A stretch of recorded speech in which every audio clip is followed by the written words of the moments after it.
My dear IAS PCS aspirants, मैं doctor Anand Pradikshit हूँ। IAS rank से retired assistant commissioner, retired treasury officer, professor रहा और अब आपके सामने हूँ। पिछले 23 वर्षों से आपको पढ़ा रहा हूँ। एक निबंध का विषय मेरे मस्तिष्क में आया जब मैंने H.G. Wales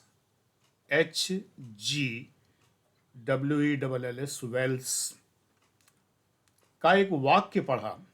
H.G. वेल्स वही हैं जिन्होंने शॉर्ट स्टोरीज एक पुस्तक लिखी है जिसके अंदर the country of the blind एक बहुत अच्छी कहानी है और एक कहानी विश्व प्रसिद्ध कहानी है उसके अंदर, द टाइम मशीन। उन्होंने लिखा है कि Buddha is so God like and so godless. एकदम आईएएस के निबंध का विषय मुझे मिल गया। बुद्ध, मैं बुद्धा नहीं कहता, जैसा कि अंग्रेजी दां लोग कहा करते हैं, Buddha, Rama, no, it is Buddha. Buddha is so God like and so godless. Buddha कितने अधिक ईश्वर जैसे हैं और ईश्वर रहित हैं। सबसे बड़ी बात क्या है बुद्ध के विषय में, मैं उनका डाई हार्ड फैन हूं बिल्कुल बुद्ध का। तो सबसे बड़ी बात क्या है, ये मैं तमाम बौद्ध साहित्य पढ़ने के बाद, मनन चिंतन के बाद आपको बता रहा हूं, जो आप अपने निबंध लेखन में, थॉट डेवलपमेंट में, कहीं भी मेंस आंसर राइटिंग में इस्तेमाल कर सकते हैं। वो ये है कि बुद्ध ने कभी ये नहीं कहा कि मेरे में आस्था रखो तब तुम्हें मैं समझ में आऊँगा, जैसा कि सभी संत, बाबा लोग और आचार्य लोग और स्वामी लोग कहा करते हैं। जितने भी आचार्य, स्वामी, बाबा, संत, महात्मा इत्यादि हुए हैं, वो सभी गुरु की महिमा बहुत बखानते हैं। और गुरु की महिमा बखानने में, चलो ठीक है, वो तो गुरु है, गुरु तो आदरणीय है ही है, इसमें कोई मेरा मतभेद नहीं है। लेकिन वो गुरु में अखंड आस्था की बात करते हैं और ये कहते हैं कि पहले अखंड आस्था हो तब ही ज्ञान मिलेगा। बुद्ध ये नहीं कहते। बुद्ध कहते हैं पहले ज्ञान लो, आस्था तो पैदा हो ही जाएगी। पहले आप ज्ञान लो। मैं मजाक में कई बार कहता हूं कि बुद्ध की थ्योरी वही है जो आजकल एक विज्ञापन आता है, पहले इस्तेमाल करो फिर विश्वास करो। मेरे ख्याल से घड़ी डिटर्जेंट का विज्ञापन होता है शायद, जिसमें ये कहा जाता है। बुद्ध यही कहते हैं। बुद्ध ये भी नहीं कहते हैं कि ज्ञान लो, एग्जैक्टली ये भी नहीं कहते, बस वो ज्ञान देते हैं। आपको लेना है लीजिए, नहीं लेना है तो बुद्ध पब्लिसिटी नहीं करते, प्रचार नहीं करते।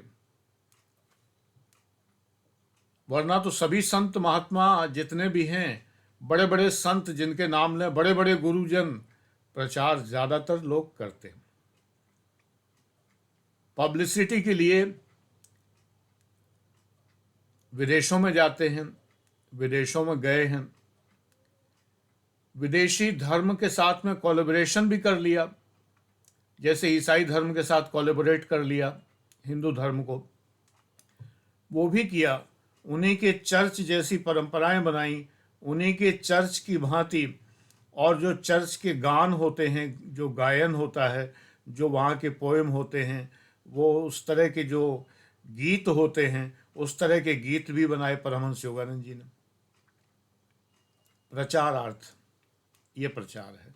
मैं क्षमा याचना सहित कहता हूँ, मैं उनको गुरु मानता हूँ बहुत अच्छी प्रकार से, लेकिन मुझे उनकी कुछ बातें ये तर्क के गले नहीं उतरती तो नहीं उतरती।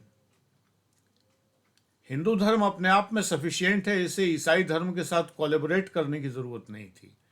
जो उनके 6 चित्र होते हैं परमहंस योगानंद जी के पूजा के, उनके जो आश्रम में होते हैं, उन 6 चित्रों में भगवान कृष्ण, जीसस क्राइस्ट और इसके बाद 4 गुरुजन यानी महाअवतार बाबा जी, लाहिड़ी महाशय, युक्तेश्वर गिरी और परमहंस योगानंद जी, इस तरह 6 चित्र होते हैं।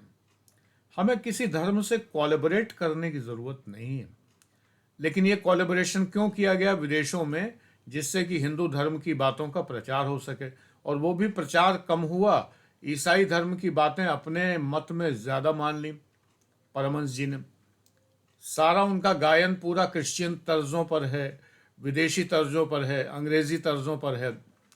माई God is blue, my Krishna is blue, और इस तरह के तमाम जो गायन हैं उनके, वो बिल्कुल चर्च में गायन जैसे लगते हैं देखने में। हिंदू धर्म में क्या संगीत की कमी है?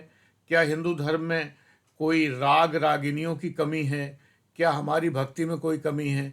क्या हमारे देवता कम हैं जो हम किसी और धर्म के देवी देवताओं का गायन करें?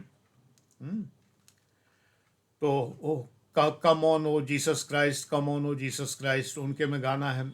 इस तरह के गाने हैं बहुत सारे। Oh my Lord, oh my Christ, oh my Lord, oh my Christ, बहुत सारे इस तरह के गायन परमहंस योगानंद जी के YSS में। इसीलिए मेरा मन हट गया। मैं सब धर्मों का आदर करता हूँ, लेकिन ये मिक्सिंग मुझे कुछ नहीं जमी तो नहीं जमी। बुद्ध में मिक्सिंग नहीं है। जबरदस्ती बुद्ध को हिंदू धर्म में जोड़ना भी मुझे पसंद नहीं है। रामो रामश्च कृष्णश्च बुद्धश्च कल्किरित्यपि जो कहा जाता है, तो वो मैं बुद्ध को 10 अवतारों में से मैं अवतार नहीं मानता। मैं मानता हूँ कि ये पंडितों की बाद की विचारधारा है कि बुद्ध को भी अपना लो और हिंदू धर्म का मान लो उन्हें। बौद्ध धर्म एक स्वतंत्र धर्म है, एक महान धर्म है और अपने आप में परिपूर्ण है। उसे हिंदू धर्म के साथ कोलैबोरेशन की ज़रूरत नहीं है। अगर ऐसा होता तो हिंदू धर्म छोड़कर लोग बौद्ध क्यों होते? अगर दोनों धर्म एक ही होते और बुद्ध हमारे अवतार होते हिंदू धर्म के, तो लोग हिंदू धर्म छोड़कर बौद्ध क्यों होते? एक बहुत ही लॉजिकल क्वेश्चन है ये आप एग्जाम में लिख सकते हैं। बौद्ध एक अलग धर्म है, ये सेक्ट नहीं है, SECT सेक्ट नहीं है, पूजा परंपरा नहीं है, कल्ट नहीं है। ये बाकायदा एक फुल फ्लेज धर्म है और एक महानतम धर्मों में से एक है। मैं तो बौद्ध धर्म का, सिख धर्म का बहुत प्रशंसक हूं। तो मैं कोलैबोरेशन में विश्वास नहीं करता, लेकिन आदर मैं सभी धर्मों का करता हूं। ये बात आप एग्जाम में नहीं लिखेंगे, ये आपको समझाने के लिए मैं बता रहा हूं। तो H.G. वेल्स ने कहा, ये भूमिका थी, H.G. वेल्स ने कहा कि बुद्ध गॉड लाइक और गॉडलेस है। बुद्ध का स्वरूप देखने में ही ईश्वर जैसा है। अगर हम ईश्वर की कल्पना करते हैं तो क्या हम एक अशांत व्यक्ति जैसी कल्पना करेंगे? नहीं, परम शांति ईश्वर में होनी चाहिए और बुद्ध को देखते ही वो परम शांति हमें अनुभव होती है। बुद्ध को देखते ही वो पैसिफिसिटी, वो ट्रैंक्विलिटी, वो पीस और वो दृष्टा भाव, साक्षी भाव अनुभव होता है जो हम ईश्वर से अपेक्षा करते हैं। वही अनुभव होता है। तो बुद्ध गॉड लाइक हुए, ईश्वर जैसे हुए, लेकिन बुद्ध ने ईश्वर के अस्तित्व पर मौन रहे हैं। 10 उनके अव्यक्तानि हैं। अव्यक्तानि यानी जिसको उन्होंने एक्सप्रेस नहीं किया है। नॉन एक्सप्रेसिवनेस है उनकी 10 मुद्दों पर, उनमें से एक ईश्वर भी है। तो so God like and so godless, ये उन्होंने कहा। So God like and so godless, इसीलिए कहा। तो यही आपके मस्तिष्क में रहना चाहिए, लिखते समय और यही आप लिखेंगे। मेरा विचार आपको स्पष्ट हो गया होगा। तो ये वीडियो यहीं तक।